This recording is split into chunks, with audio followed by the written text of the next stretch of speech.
Sapa supremo Akhilesh Yadav ने नामांकन के बाद बीजेपी पर बोला हमला। कहा भारत पाकिस्तान की बात करना उनका डर दर्शाता है। जैसे हारा पहलवान हमले करता है वही ये भी कर रहे हैं।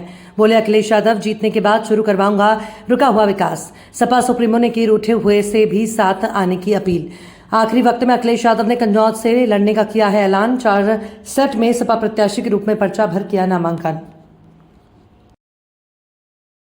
ये भी कभी कभी बंद हो जाती है जो समाजवादियों ने लगाया था। इंजीनियरिंग कॉलेज परफ्यूमरी का पहली बार कोर्स होना, क्योंकि परफ्यूम और आज के ज़माने के हिसाब से चीज़ें समझें, मार्केटिंग क्या है, दुनिया में जो परफ्यूम है उसका मार्केट कैसा है, उन मार्केट में सबसे बेहतरीन परफ्यूम कौन काम कर रहा है। तो अगर एफएफडीसी बनी तो हमने इंजीनियरिंग कॉलेज भी बनाया और परफ्यूम पार्क भी बनाया, उस काम को भी रोक लिया। यहाँ पर दूध को लेकर के, और मैंने कहा था कि गाय के दूध को लिए काऊ मिल्क प्लांट, बताओ काऊ मिल्क प्लांट बंद कर दिया। कलाम साहब जो राष्ट्रपति रहे देश के, उन्होंने और मैंने खुद उस गांव में सोलर प्लांट शुरू किया था। ये सूरज से रोशनी देने की बात कर रहे हैं, लेकिन कलाम साहब जो देश के राष्ट्रपति रहे वो बंद कर दिया। एक एक्सीलेंस सेंटर है एग्रीकल्चर का, उस सेंटर को कोई सपोर्ट नहीं दे रहे। स्टेडियम जो बना था आधा अधूरा पड़ा है। कन्नौज में स्टेडियम बनना था, आधा अधूरा पड़ा है।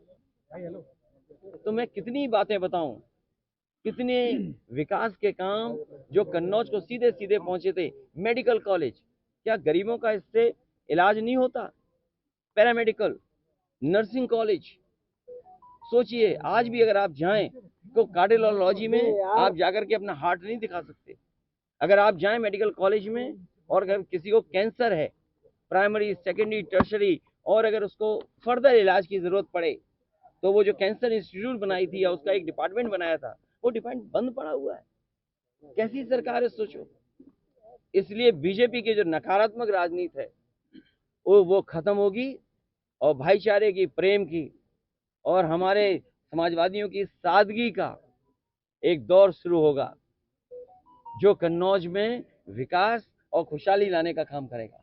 यहाँ के किसान कैसे खुशहाल हों, आलू को कैसे कीमत मिले, आलू से क्या बाई प्रोडक्ट बन सकता है, मंडी में सुविधाएं किसानों को कैसे मिले, उन तमाम कामों को आगे बढ़ाया जाएगा जो बीजेपी के लोगों ने रोका है। भैया आपने कन्नौज क्रांति की बात की है, कन्नौज क्रांति शुरू होने वाली है। ये रुझान आ रहे हैं, ये जो रुझान आए हैं, ये रुझान है, ये रुझान आ गए हैं। जो भाषा बदली है, जो भाषा बदली है, जो बीजेपी के नेताओं का देखा कैसी भाषा हो गई है। इसीलिए मैं कह रहा हूं, हमारा साथी कह रहा है कि कश्मीर, वो कन्नौज की क्रांति, वो हमारी खुशबू की जो क्रांति है, खुशबू की क्रांति कन्नौज की क्रांति है।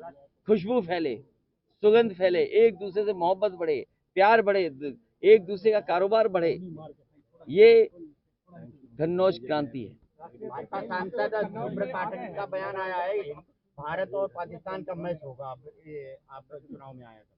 देखो पत्रकार भाइयों, न वो बॉल फेंक पाएंगे न बैट घुमा पाएंगे। अगर पहली बॉल पे छक्का ना मारा तो हम समाजवादी लोग नहीं हैं, और 6 की 6 बॉलों पे छक्का मारेंगे। आप तो आ गए हैं कन्नौज में, आपके दोस्त भी अमेठी से आने वाले हैं। अरे सब आएंगे अब तो महफिल यूपी में ही सही नहीं। और इसलिए भी कि देखो ना बीजेपी वालों की भाषा क्या है। ये भाषा इसलिए है क्योंकि इन्होंने अपने कारोबारियों की मदद की। जब से इलेक्टोरल बॉन्ड की बात आई है, बीजेपी का बैंड बज गया।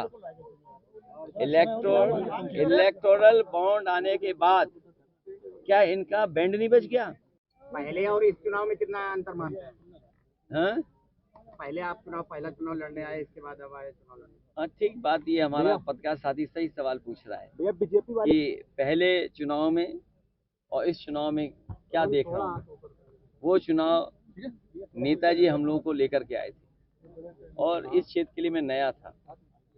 यहाँ की जनता ने अपने वोट के माध्यम से न जाने कितना प्यार और सम्मान बढ़ाया समाजवादियों का उस समय, उन परिस्थितियों में, जिसकी वजह से आज भी लगाव कन्नौज की से है। हम लोग सत्ता में रहे हों न रहे हों, आपने देखा होगा कन्नौज से दूर हम लोग कभी नहीं गए। कन्नौज के लोगों से और कन्नौज क्षेत्र से हमेशा जुड़े रहे।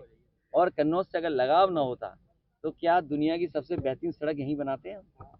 भैया कन्नौज में कई रूठे लोगों को मना लिया गया है आपके साथ। मैं आपके माध्यम से कह रहा हूँ जितने रूठे हैं सब आ जाएं, सब मन जाएं। नहीं भैया, अभी और आपसे अपील कह रहा हूँ, हमारे नवाब सिंह यादव जी तू उनकी वो गुलामी मत कर। लोग भैया बीजेपी के लोग प्रेस कॉन्फ्रेंस भाई मैं तो ये कह रहा हूँ ना, मैंने क्या कहा भाई पत्रकार साथी, जो साथी नाराज हैं सब आ जाएं, हम सबका सहयोग मांग रहे हैं। बताइए अब क्या तुम्हें और कोई नई बात बताएं? नहीं भैया बीजेपी के लोग प्रेस कॉन्फ्रेंस क्यों नहीं करते? इसलिए नहीं करते कि उनकी हर बात झूठी है, वादे झूठे हैं, इसलिए वो प्रेस नहीं करते। अभी प्रेस नहीं की किसी ने। चुनाव में भारत पाकिस्तान अरे का कोई यार कैसी उलझी बातें कर रहे हो।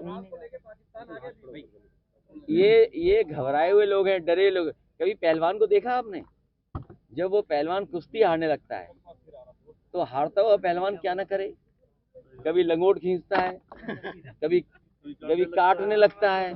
अरे जो पहलवानी करे उनसे पूछो, जो पहलवान हारने लगता है फिर वो छटपटाता है, वो भागता है, फिर इसी तरह के काम करता है जो तो आप बता रहे हो। अरे भाई कन्नौज से क्या लेना देना भारत पाकिस्तान का? क्या लेना देना बताओ कन्नौज से? तो अगर इन्हें इस्लामीकरण हो जाएगा, देखिए आप, इसीलिए मैंने अपने शुरू में कहा कि जब से ये हारे हैं और हारना शुरू हो गए तब से इनके भाषणों की भाषा बदल गई, और जो रुझान आने लगे हैं, जो रुझान आ रहे हैं वो बता रहे हैं, उनकी भाषा से रुझान पता लग रहा है कि पीछे चले गए ये लोग। आप सोचिए समाजवादियों ने लैपटॉप दिया था, आज भी चल रहा होगा। आज भी लैपटॉप किसी गांव में, किसी कस्बे में, शहर में जिस साथी के पास होगा वो चल रहा होगा। चल रहा है, मेरे पास है भैया। देख है समझदार आदमी थे। अब इसने मन की बात कही। देखो बीजेपी के मन की बात वाली नहीं, अब संविधान की बात होगी। संविधान ही हमारा संजीवनी है, संविधान ही हमारा अधिकार और मान सम्मान दिलाता है। बाबा साहब का दिया हुआ संविधान, उसको ये खत्म करना चाहते हैं। ये इसीलिए जनता का ध्यान बांटना चाहते हैं। बताइए इनके मेरठ के सांसद के प्रत्याशी ने क्या कहा कि संविधान बदलेंगे? अयोध्या के सांसद ने क्या कहा कि हम संविधान बदलेंगे? राजस्थान से एक सांसद ने कहा, आपके कर्नाटक से एक ने कहा। और इनके मन में है, ये जो मन की बात करते हैं, ये मनमर्जी करते हैं अपनी। ये मन की बात करने वाले, मनमर्जी वाले लोगों को इस बार जनता सबक सिखाने जा रही है। भैया आखिरी सवाल।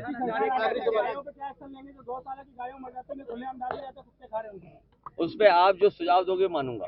भैया आखिरी सवाल, चुनाव जीतने के बाद सबसे बड़ा ये हारे नहीं है, ये हार चुके हैं, इसलिए इस तरह का ध्यान हटा रहे हैं। भैया एक सवाल, अगर आप चुनाव जीत जाते हैं उसके बाद सबसे पहला बड़ा काम क्या रहने वाला है? सबसे बड़ा काम ये होगा कि यहाँ के विकास को, रुके हुए विकास को शुरू करें और जनता के सुख दुख में शामिल रहें। मेडिकल कॉलेज में भैया काफी समस्याएं हैं अभी भी। अब मत बोलो, सरकार हटाओ तुम भी। खबर सिर्फ सच की।